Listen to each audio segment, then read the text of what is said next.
All right, let's dive into a story of shadows and secrets set in the amazing gothic punk world of Vampire the Masquerade. What you're about to hear isn't just some pre-written script. It's a mystery that unfolded live, choice by choice. See, in this kind of storytelling, the players aren't just characters along for the ride. They are basically co-authors. Every single decision they make, every clue they decide to chase down, it actively builds the story as it's happening. And this is where it gets good.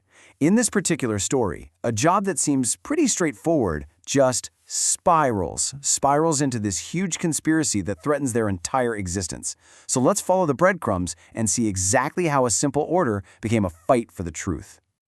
It all kicks off with an ultimatum from the most powerful vampire in the city, the Prince. I mean, this guy is the judge, jury, and executioner for all the other kindred, that's vampires, in his domain. So when he sends an invitation, it's really a command, and it starts a clock ticking for our group. So, they're invited to this exclusive masquerade ball, but there's this chilling little catch buried in the fine print. And yeah, it is not a request, it's an order, and the deadline, it's basically impossible. So what exactly is a mask? Well, it's not the kind you wear to a party. Think of it as a meticulously crafted, deep-cover fake identity. We're talking a complete paper trail, a digital footprint, a whole believable human life. For a vampire trying to survive in the modern world, it is the only thing that keeps them from being discovered. And that deadline, it's just crushing. 3 days, that's it. That is all the time they have to manufacture entire human lives from thin air, or, face the very lethal consequences of disappointing the prince. So, under all this pressure, the group just kind of fractures. Each one of them starts scrambling, desperately calling in old favors, reaching out to contacts from their past lives, just trying to solve this impossible problem all on their own. But here's the thing, their old lives can't save them now. Their contacts are all over the country, Detroit, Phoenix, Chicago. The help they can get is just piecemeal, it's temporary. And this really harsh reality starts to sink in. They are on their own here. The past is a closed door. And this realization forces them to stop looking back at the ghosts of their past and start facing the monsters of their present. They have no choice but to start navigating the treacherous political landscape of their new home, Portland. With literally no other options on the table, they have to go seek help from the local powers. This leads them to try and get in good with two of the city's most influential factions, in two meetings that, well, could not have been more different. On one hand, you've got their meeting with the conservatives, a cold, purely transactional negotiation that takes place inside a literal mausoleum. But on the other hand, they meet the Tremere blood mages. And this encounter is way more unsettling. It's warm, it's welcoming, and it all happens in this beautiful, serene garden. And it's this meeting in the garden that plants a seed of really deep suspicion.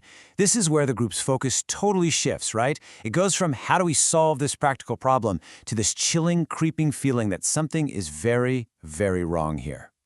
Their leader, a woman named Isabeau, is just unnervingly friendly.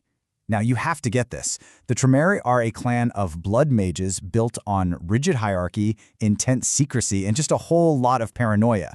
An open, welcoming Tremere is like a shark offering you a friendly hug. It's not just weird, it's a massive red flag. And this is the question that just starts to haunt them. Why is she being so accommodating? Her behavior is a complete contradiction to everything her clan is supposed to stand for, and it is setting off major alarm bells for everyone there. As Kinda, one of their own, points out later, asking a Tremere about their secrets is the kind of mistake you usually only get to make once. And yet, when they gently prod Isabeau for details, she answers every single question with this calm, serene smile. Nothing about her adds up. She's supposed to be from a clan of secrets, but she's an open book.